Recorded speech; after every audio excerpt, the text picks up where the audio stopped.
As a bass player, why is it so hard to apply scales in your own playing? Now, it's not because you need to learn the shapes better or because you haven't practiced them enough. It's actually something else. In fact, if you start to study how professional bass players use scales, you'll see that they actually view them in a totally different way. And if you've got dreams of playing in a band, being able to improvise well, or just chucking in a better bass feel at your next gig, then it's crucial that you learn how to use scales in the same way that the professionals do. So give me a few moments, and in this video, I'm going to show you what these three ways are, how pro bassists view scales totally differently, and the pro secret to using scales musically. So what's the first way that pro bassists use scales? So the biggest thing that separates pro bassists from the rest when it comes to actually applying scales is the way that pros learn them. As a beginner, you were probably taught to learn scales like this. Let's say you wanted to learn the minor blues scale, for example. You'd learn the notes and the shape on the fretboard.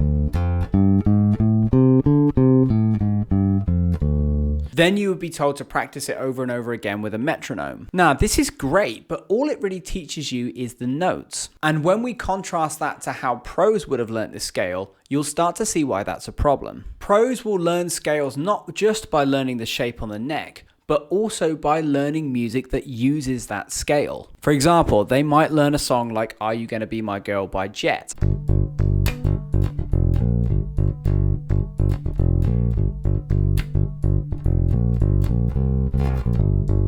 Now, by learning a scale this way, the pro will not just learn the notes, but they will learn how to combine and blend those notes with dynamic, with good tone, with feel. They'll learn how to make that scale work with a drum beat or to anchor a rhythm section. As you know, music is more than just notes, but if all you ever do is learn scale shapes instead of studying the shape and how people apply it, you'll only ever learn the notes of a scale and never actually be able to use it. This is the first way that pro bassists use scales, simply by copying how other great bassists have used them in the past. However, this is just the beginning. Once you learn the next thing that pros do, you'll understand why professional bassists view scales in a totally different way. So as we saw earlier, most people will learn scales in a linear fashion by just playing them from top to bottom and going through the shape.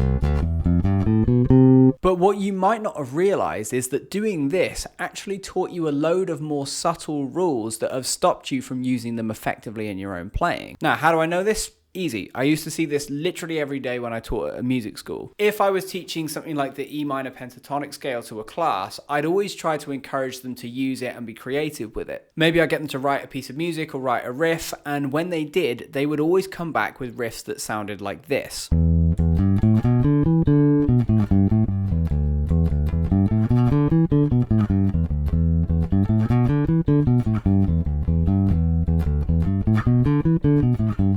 So riffs like that are mostly just playing through the notes in sequence order, and to be honest, they don't really sound that great. Pro bassists, on the other hand, would take a totally different point of view on how to use a scale like that. Studying a riff like Little Green Bag, for example, shows how a pro would view this scale in a totally different way.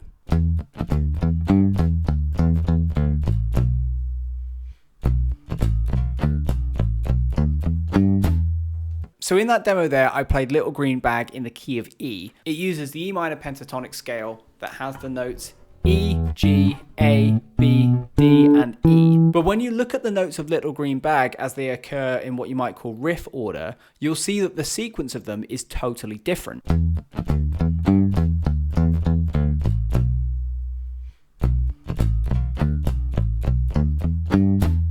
So what the pros realize is that a scale is just a collection of notes that sound good together. And just because notes occur in scale order when they're played within a scale, it doesn't necessarily mean that that has to be the case when they're played as part of a song. And this is the second way that pro bassists use scales, by not being afraid to mix up the order of notes if it sounds good. What I'll show you next though is something that's going to move your bass playing, your creativity, and your improvising up a level. Because I'm going to show you a secret that pro bassists use that makes using scales sound really musical and really effortless. As we saw in the last example, a lot of bass players have a tendency to play up a scale in note order. But the other downside of learning scales that way is this kind of inbuilt assumption that if you want to use a scale, you have to use the entire thing. It's a little bit like saying that to have a conversation in French, you need to use every single word in the French language. That would just be completely insane. Now, pro bassists know that the same is true of scales. Now, you can see this secret at work if you study a bass line like Lovely Day by Bill Withers.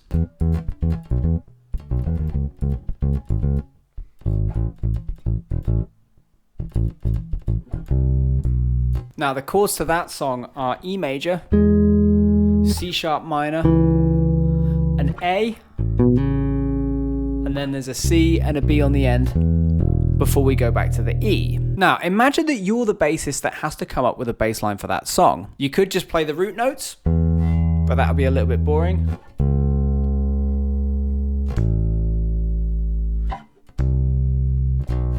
So you could add some rhythm, which would be better.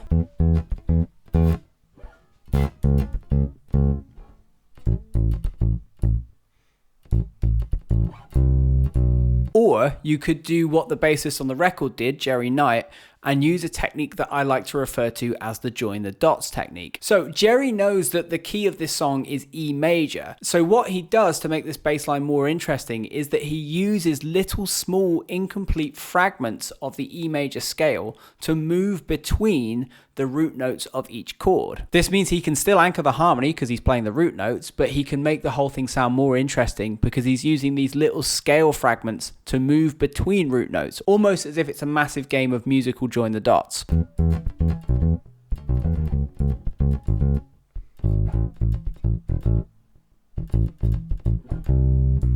This join the dots approach is what keeps this bass line sounding so cool and so musical, and this little known secret is the third way that pro bassists use scales in their playing. So now you know how pro bassists use scales to create really great bass lines, you've actually got a new problem. What if you want to be able to do all this stuff, but your knowledge of scales actually isn't that strong? Well, don't worry, because I've got you covered. I've put together a massive playlist explaining exactly why you should learn scales, every scale you should learn, and exactly where to start. And you can start that playlist by clicking this video up here.